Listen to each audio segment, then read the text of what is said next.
अगला क्वेश्चन देखो, prove that root three an irrational number. हमें प्रूव करना है कि रूट थ्री क्या है, इरेशनल नंबर है। रूट थ्री इरेशनल नंबर तो है ही है, लेकिन हमें इसको प्रूव करना है तो इसका रिवर्स लेट करेंगे। रूट थ्री एक रेशनल नंबर है। Root three is an root three let कर लेंगे यहां पे, let root three be a rational number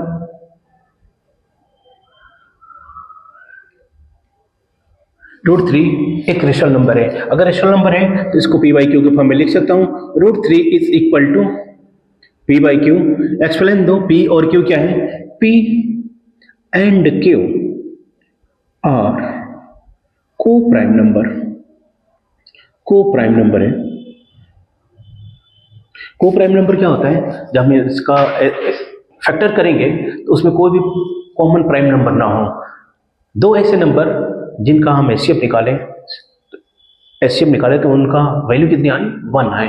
दो ऐसे नंबर जिसका हम एचसीएफ निकालें तो एचसीएफ की वैल्यू क्या है, 1 आए। कॉमन नहीं होगा तो 1 ही आएगा एचसीएफ, ठीक है। तो पी एंड क्यू को प्राइम नंबर है। पी और क्यू दोनों सेम टेबल से डिवाइड नहीं होगा, ठीक है ना। लेकिन जब हम क्वेश्चन को प्रूव करेंगे तो देखो क्या होता है आगे। इसके बाद से क्रॉस मल्टीप्लाई कर दो, यहाँ पे 1 लिखो, क्रॉस मल्टीप्लाई करो, पी क्रॉस मल्टीप्लाई करोगे तो पी से इसमें करो, कितना हो जाएगा, पी और ये रूट थ्री क्यू हो जाएगा। यहाँ पे अपनी कोडिंग के लिए, अपने नॉलेज के लिए लिख दो। स्टेप्स याद रखो, ये इंटरनल स्टेप्स है, एग्जाम्स में नहीं निकला होगा। सीएम क्या है, क्रॉस मल्टीप्लाई एक स्टेप्स है। प्रूफ अब मैं क्वेश्चन करा रहा हूँ, जब तुम करोगे तो काफी सारे डाउट आएंगे, यार इसके बाद से क्या स्टेप था, क्या करें आगे। तो ये स्टेप्स याद रखने के लिए सीएम कि क्रॉस मल्टीप्लाई जैसे ही लेट करेंगे कि रूट थ्री क्या है, एक रेशनल नंबर है तो हमने लेट कर दिया, पी बाई क्यू के फॉर्म में लिख सकता हूँ। पी और क्यू को प्राइम नंबर है, सेम टेबल से डिवाइड नहीं होंगे, इनका एचसीएफ कितना आएगा, 1 आएगा, ठीक है। स्टेप्स है सीएम क्रॉस मल्टीप्लाई। इसके बाद से क्या करोगे, बीएसएस बोथ साइड स्क्वायरिंग कर दो। बीएसएस ये अपने लिए है, बीएसएस बोथ साइड स्क्वायरिंग, ये अपने लिए याद रखने के लिए steps. BSS both side squaring, तो बोथ साइड इधर भी स्क्वायर करो, पी स्क्वायर इधर भी स्क्वायर करो, रूट थ्री का whole square, P square is equal to कितना आएगा, रूट थ्री से कट जाएगा 3 आ जाएगा, इसका क्यू स्क्वायर कर दो, ठीक है। अब इसके बाद से देखो पी स्क्वायर के फैक्टर में 3 है। कोई भी नंबर है, मानो 6 है, 6 का फैक्टर क्या है, 2 × 3, तो 6 2 से भी डिवाइड होगा, 3 से भी डिवाइड होगा। 6 का फैक्टर में तो वो 2 से भी डिवाइड होगा, 3 से भी डिवाइड होगा। और हमने एक वीडियो में हमने इसका काफ़ी मेंशन कर रखी है स्पेशली रूप से, तो आप उसको देखना। पी स्क्वायर के फैक्टर में 3 है, तो P square is divisible by 3, so P is also divisible by 3। अगर P स्क्वायर डिविजिबल है, P square is divisible by 3, तो P भी क्या होगा, 3 से डिवाइड होगा। P भी क्या होगा, 3 से डिवाइड होगा। तो यहाँ पे देखो P इज डिविजिबल बाई 3, तो P मतलब 3 से डिविजिबल है। इसका मीनिंग ये हुआ कि P 3 के टेबल में आएगा, 3 के मल्टीपल में, 3 का मल्टीपल है P, तो P को मैं 3m लिख सकता हूँ, 3 के टेबल में आएगा। 3m का मीनिंग क्या होता है कि 3 के टेबल में आएगा या 3 से कटेगा। कोई भी नंबर है, जैसे 6 है, 6 का फैक्टर 2 × 3 होता है, तो 6 को मैं 2m भी लिख सकता हूँ, 6 को 3n भी लिख सकता हूँ, ठीक है। 3n लिखना है, n क्या हो गया, n लिखूंगा 3n लिखूंगा तो n की वैल्यू 2 हो जाएगा, और 2m लिखूंगा तो वो m की वैल्यू कितना हो जाएगा, 3 हो जाएगा। तो जो फैक्टर्स होंगे उसको m के फॉर्म में वैसे लिख सकते हैं। जैसे मान लो 15 है, 15 का फैक्टर क्या होगा, 3 × 5, तो 15 को मैं 3m भी लिख सकता हूँ और 15 को आप 5n भी लिख सकता हूँ। 5 के टेबल में भी आएगा, 3 के टेबल में आएगा, तो मल्टीपल टेबल होता है ये, मतलब समझ जाओ।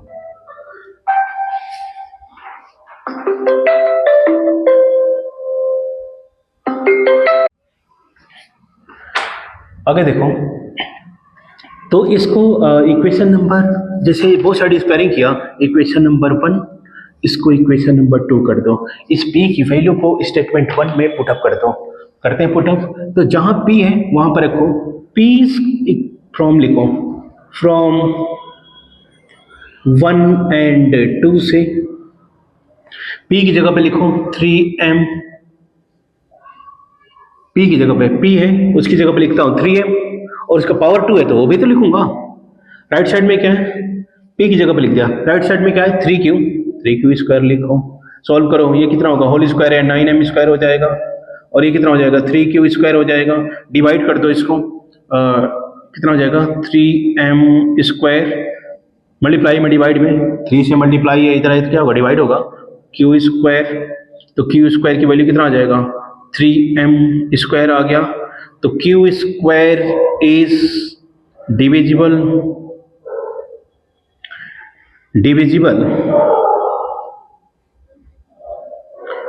by 3, so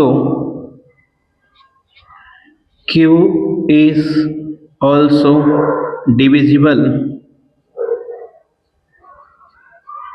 by 3, q is also divisible by 3। तो अब देखो p is also divisible by 3, यहां पे कर देता हूं, p is also divisible by 3, p and q both are divisible by 3, so p and q not a co-prime number, p and q are not co-prime number, so p and q are not co-prime numbers,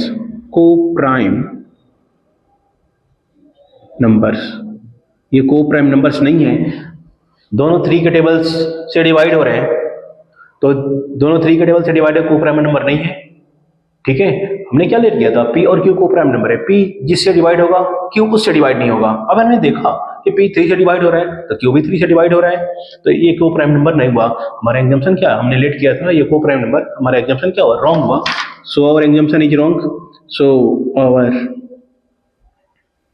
exemption is wrong, हमारा assumption क्या है, wrong है, hence √3 is a irrational number है, √3 क्या है, irrational number है।